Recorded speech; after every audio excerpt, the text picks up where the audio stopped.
Hola, ¿qué tal amigos? Es un gusto saludarles en esta entrevista de Alma Plus TV. Hoy contamos en el estudio con un invitado muy especial. Se trata del viceministro de Políticas Antibloqueo, William Castillo, con quien vamos a estar conversando acerca de el tema de la campaña electoral presidencial en el contexto de las medidas unilaterales y coercitivas. William, bienvenido, mucho gusto. Muchas gracias por la invitación a Alma Plus. Sí.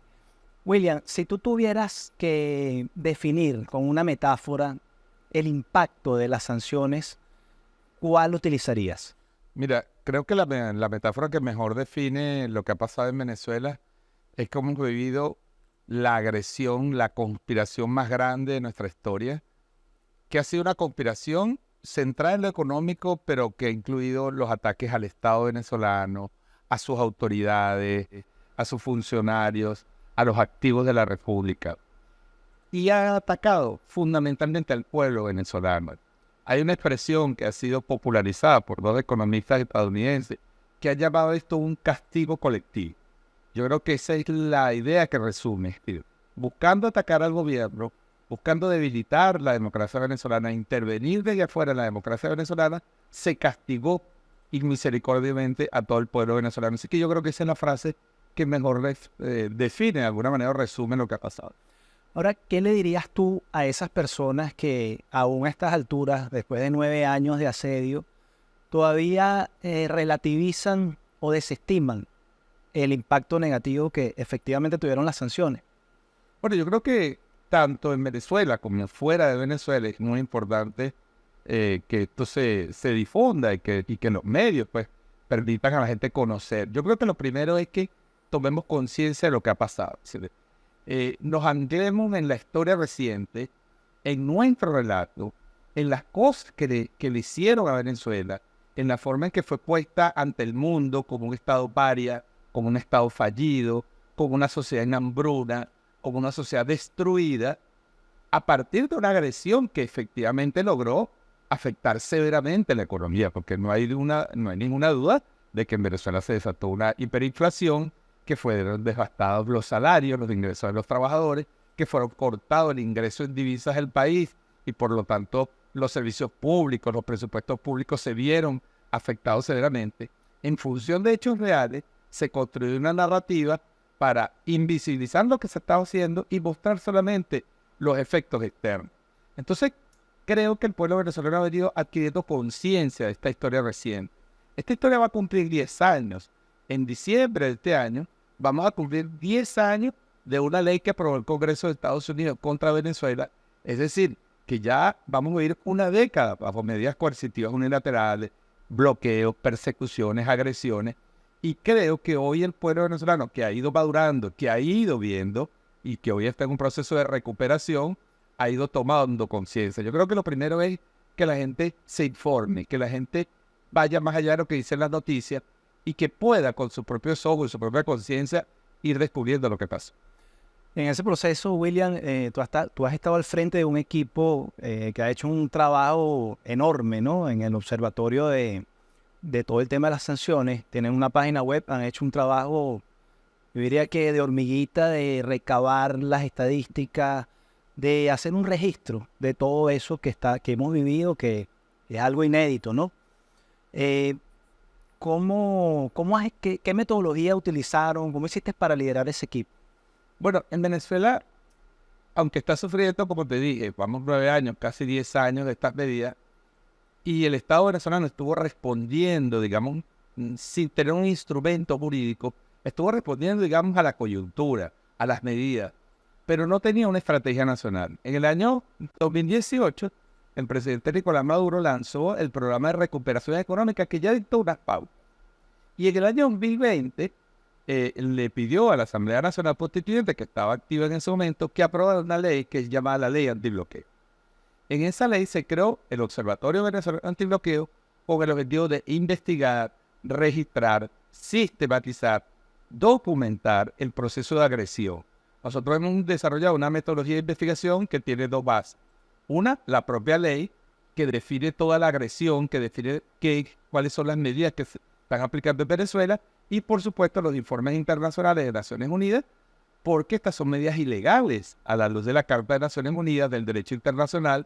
No son aceptadas las sanciones unilaterales o las medidas coercitivas unilaterales como medidas que sean legalmente válidas. Es decir, estamos hablando de medidas ilegales.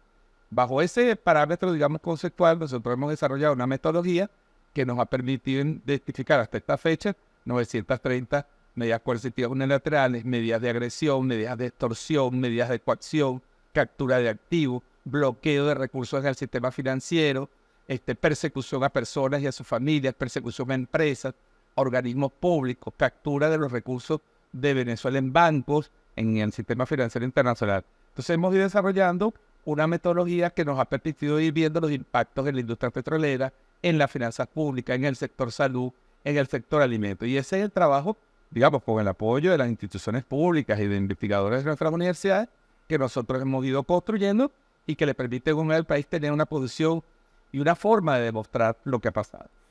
Ahora, ese trabajo ha sido de verdad de hormiguita, diría yo, de acopio de toda esa información. Pero, ¿qué piensa William Castillo que habría que hacer para potenciar esa divulgación de todo ese gran trabajo que han hecho ustedes, no solo en Venezuela, sino también a escala internacional, donde hay una narrativa tan terrible contra el país? Una de las cosas es este tipo de cosas, es decir, que los medios, y sobre todo los medios que están naciendo, los medios alternativos, los medios que no están bajo la égida dominante de la mediática internacional, bueno, visibilicen el relato venezolano, como deben visibilizar también el relato de Siria o el relato de Cuba. Son países también, hay 30 naciones que tienen una posición frente a esto, pero que las grandes agencias no lo cubren. Yo diría que una cosa es la difusión de información. Luego hay un tema muy importante que es la formación. Nosotros tenemos un diplomado, hemos empezado a formar, llevamos 4 cohortes, más de 300 personas han sido formadas en la comprensión del proceso de las medidas coercitivas, en los impactos, de tal manera que pueden ir a sus instituciones o a las empresas donde trabajan y de alguna manera llevar esta información. Entonces, hay un trabajo de formación de la conciencia, hay un trabajo de difusión, por supuesto, en redes sociales. Nosotros tenemos un portal en internet, que es www.observatorio.gov.be, que se puede leer en 9 idiomas. Entonces, parte de la información también la disponemos, la ponemos a disposición del público internacional, así como del público nacional. Creo que es un gran esfuerzo que tenemos que hacer todos los países. Nosotros, desde Venezuela también, creamos un proyecto que se llama el Mapa Geopolítico de Sanciones, que recoge las medidas de esos 30 países sancionados. Somos el único país de esos 30 países que está recogiendo la información de los 30 países. Ese proyecto lo llevamos a Naciones Unidas y ya cuenta con el respaldo del grupo de amigos de la Carta de Naciones Unidas para seguir desarrollando con mucha más profundidad eso. Pero bueno, es una gran tarea que hay que hacer en los espacios académicos, en los espacios de difusión, en los espacios de formación. Excelente. William, estamos a pocos días, a semanas de la elección presidencial del 28 de julio y evidentemente las sanciones tienen una incidencia en lo que está ocurriendo en la arena política. Tú eres experto en comunicación política. ¿Cómo valorarías tú la atmósfera que le están dando las sanciones o todo el tema de sanciones a la campaña electoral que estamos viviendo? Mira, las sanciones están jugando un rol fundamental, porque el país llega a un proceso electoral que, si bien está en el cronograma constitucional, ¿verdad? Evidentemente, llega un momento de un país que está bajo medidas coercitivas. Es decir, Venezuela tiene 22 mil millones de dólares bloqueados en el sistema financiero internacional. Eso no es crear un ambiente libre para una elección, porque esos son recursos que pudieran estar hoy en el sistema eléctrico, en la distribución de agua, pudieran estar en bonos y en beneficios para los trabajadores, para los pensionados, pudiera ayudar a reparar escuelas, pudieran ayudar a becas para los estudiantes. Es decir, 22 mil millones de dólares. Entonces, a un país que se le arrincona, se le acosa, y que a pesar de eso ha empezado a recuperarse, bueno, va a un proceso electoral aún con esas medidas encima. Entonces, es un factor que está pesando. Ahora, ¿qué es lo importante? Que Venezuela, después de la pandemia, con músculo propio y sin que hayan sido levantadas ninguna de esas sanciones, empezó un proceso de recuperación, vamos a decir, endógena. El presidente Nicolás Maduro diseñó un programa, te decía, en 2018. Lanzó 17 motores productivos, impulsó la producción agrícola y, por ejemplo, hoy Venezuela, y ese llamado fue atendido por diversos sectores productivos del país. Hoy Venezuela produce más alimentos que en el 2014, cuando empezaron las medidas coercitivas unilaterales. Hoy Venezuela está exportando más. El sector privado creció en el primer trimestre 10%. La economía en su conjunto creció o va a crecer este año 4%, pero el sector privado está creciendo mucho más que está creciendo el sector público. Pero la inversión pública también aumentó la recaudación tributaria. Es decir, Venezuela está creando una dinámica económica propia a pesar o en medio del bloqueo. Y eso compensa de alguna manera. O sea, el país no llega a estas elecciones. Quizás los enemigos de Venezuela querían que llegáramos en una situación de escasez, de que no hubiese alimento. Estamos bajo controlando la inflación y el tipo de cambio. Querían que llegáramos en una hiperinflación. Salimos de la hiperinflación. Entonces, son dos factores. Es decir, a pesar de que siguen condicionando el desarrollo de Venezuela, hoy Venezuela enfrenta este proceso electoral en una etapa positiva, en una etapa de avance. Y creo que eso equilibra de alguna manera los impactos que tienen las medidas coercitivas sobre el ambiente electoral. Claro. Interesante lo que estás planteando y también lo conecto con alguna estrategia comunicacional de los candidatos de oposición, donde ellos han tratado de jugar con la matriz de decir que si gana fulano o gana sutano, como por arte de magia levantan las sanciones y con una varita mágica arreglan algunos problemas que crearon esas mismas sanciones. ¿Qué le dirías tú a la población en ese sentido? Yo le diría al pueblo venezolano, como se lo decimos a día, que es una propuesta demagógica. Claro. Una propuesta demagógica, fíjate, por varias razones. La primera, la política de sancionar a un país forma parte, es el corazón de la política exterior hoy de los Estados Unidos. Es una política que fue inventada en 1914, cuando la Primera Guerra Mundial, y que después de la Segunda Guerra Mundial se ha convertido, junto a las intervenciones militares, en eje de la política exterior. Es decir, lo que trato de decir con esto es que es una política de Estado. No depende solamente del capricho de un presidente. Fíjate, Venezuela en 10 años ya han pasado 3 presidentes, 2 demócratas y un republicano. Y puede ser que venga otra vez un remake de uno de esos del republicano, de Donald Trump. Y la política ha sido la misma.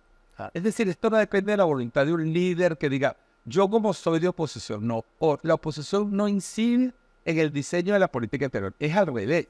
La oposición venezolana es ejecutora de esa política en Venezuela y por eso los opositores venezolanos estos 10 años pidieron las sanciones, aplaudieron las sanciones, impulsaron las sanciones, se beneficiaron de las sanciones económicamente y hoy pretenden engañar al pueblo diciendo que con ellos en el poder se levantarían las medidas coercitivas unilaterales. Creo que lo que está demostrando Venezuela es que el país se puede recuperar aún si no se levantan las sanciones.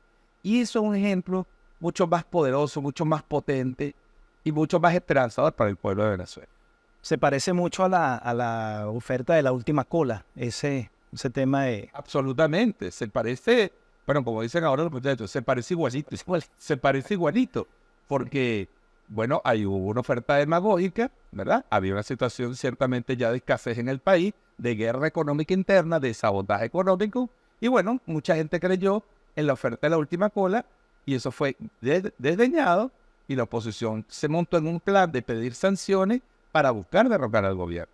Yo creo que, lamentablemente, lo digo objetivamente, como analista pues, del medio político, la oposición no tiene nada esperanzador que ofrecerle al pueblo de Venezuela como no sea más de lo que ha hecho en estos 25 años. Y es triste, porque en una democracia se debe alimentar del debate de los proyectos, del debate de las ideas. La revolución bolivariana, el candidato Nicolás Maduro ha presentado un plan, 7 grandes transformaciones en 7 áreas estratégicas del país, pero no vemos del otro lado una oferta similar. Bueno, eso conecta con la próxima pregunta, porque cuando uno empieza a hurgar en la propuesta, hay uno que ya, digamos, es abiertamente, ya se conoce cuál es el programa, pero el resto de los candidatos tratan de encubrir o de enmascarar una propuesta que pasa por, cuando tú revisas el discurso o ves las entrevistas que han hecho, hay unas palabras recurrentes, FMI, dinero fresco, renegociación de la deuda. Entonces se parece mucho al consenso de Washington, se parece mucho a las políticas neoliberales que algunos saben que son impopulares y por eso las disimulan. Pero ¿qué le dirías tú a ese elector que tiene que tomar una decisión el 28 de julio frente a esa propuesta que está como enmascarada, ¿no? Sí, es muy clara esa esa metáfora que usa, realmente es una máscara, pero una máscara desgastada, no una máscara nueva. Es decir, quien hoy, en 2024, plantee las medidas de los años 80 y 90 del famoso consenso de Washington como una salida, después que fracasó el consenso de Washington en todos los países de América Latina y en todos los países del mundo, donde se aplicaron las medidas neoliberales, de liberalización de los mercados financieros, de libre comercio, que es un libre comercio falso, porque es un libre comercio para que nosotros nos convirtamos en importadores, pero nosotros no podemos acceder a los mercados de los países desarrollados. O sea, el proteccionismo con el consenso de Washington renació en Estados Unidos y se repotenció en Europa. Entonces, quien quiera traer y quiera decirle al pueblo venezolano que la solución es y firmar una nueva receta con el Fondo Monetario Internacional, asumir las recetas que son despido de trabajadores, privatización de servicios públicos, aumento de tarifas, privatización de la salud, privatización de la educación, apoyo irrestricto a cualquier medida que beneficie a los capitales financieros, a los capitales golondrina, y deterioro, digamos, de la moneda propia, de la producción propia, yo creo que está desfasado. Por eso es que te digo, creo que la oposición venezolana está evidenciando ante el país una carencia de propuestas, de ideas modernas, que estén insertos en el mundo actual, que reconozcan, por ejemplo, la existencia de los BRICS, de los nuevos mercados, de los nuevos sistemas, la nueva arquitectura financiera que están haciendo por el mundo. Ahora, pensar que tú te vas a entrar en el dólar cuando el dólar está perdiendo peso en la hegemonía mundial, que te vas a entrar en las políticas de Washington, cuando los BRICS ya representan más del 30% del comercio mundial y el poder de compra, el PIB de los BRICS ya superó al PIB del G7, bueno, es no ver lo que está pasando en el mundo. Entonces creo que la revolución bolivariana ha tenido la capacidad, aún en medio de esta agresión económica, de ver ese mundo y de insertarse en ese mundo. Nosotros vamos camino a los BRICS, tenemos una idea de cómo Venezuela puede mejorar su economía y el bienestar del pueblo, insertándose en esa propuesta.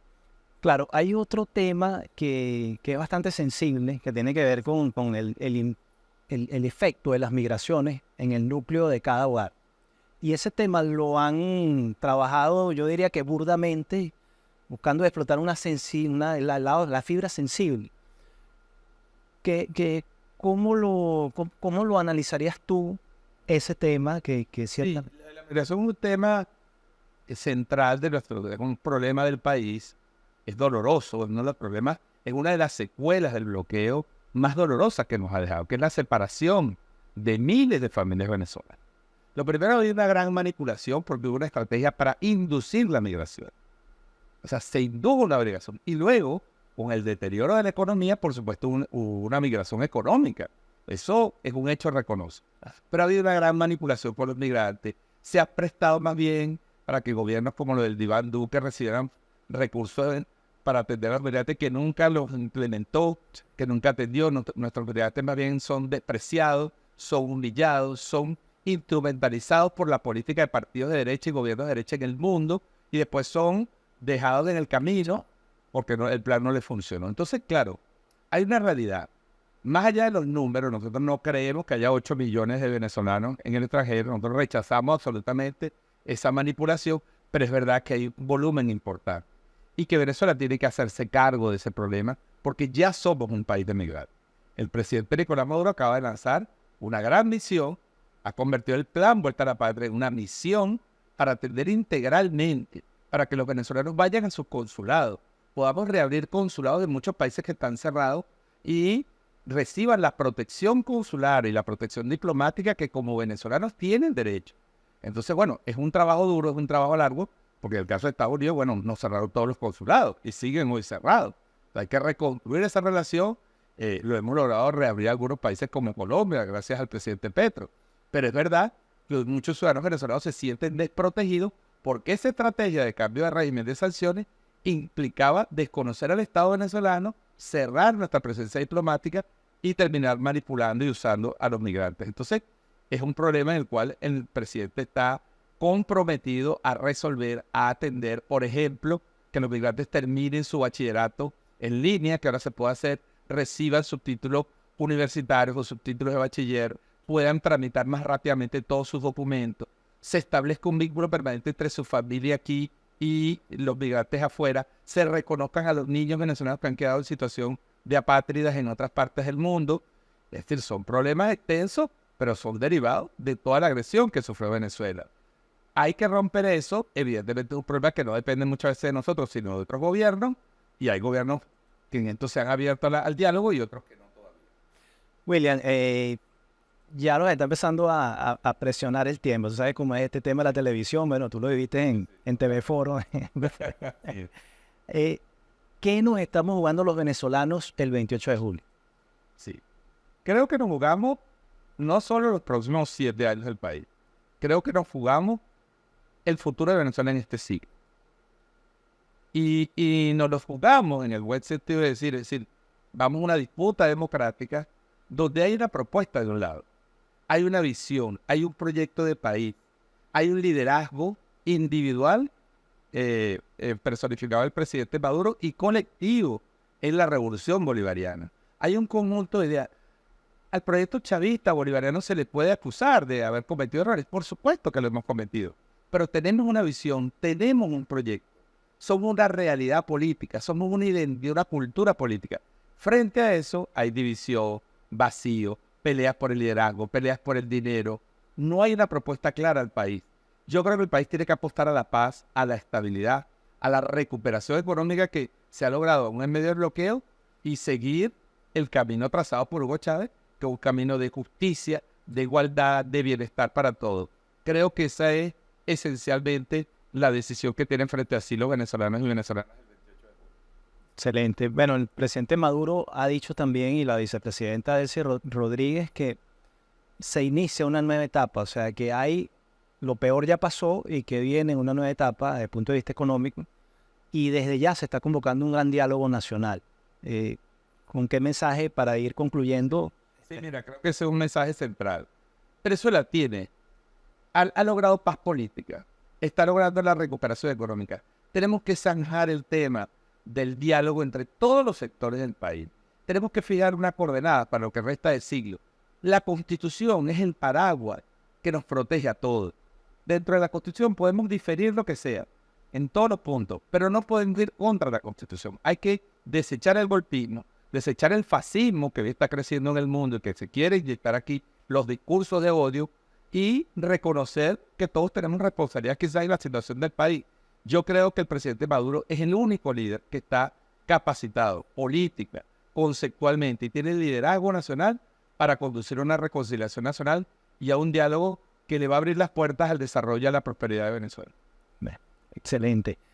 Bien, amigos, ha sido todo por hoy. Esta ha sido la entrevista de Alma Plus TV. Agradecemos a nuestro invitado y será hasta una próxima oportunidad.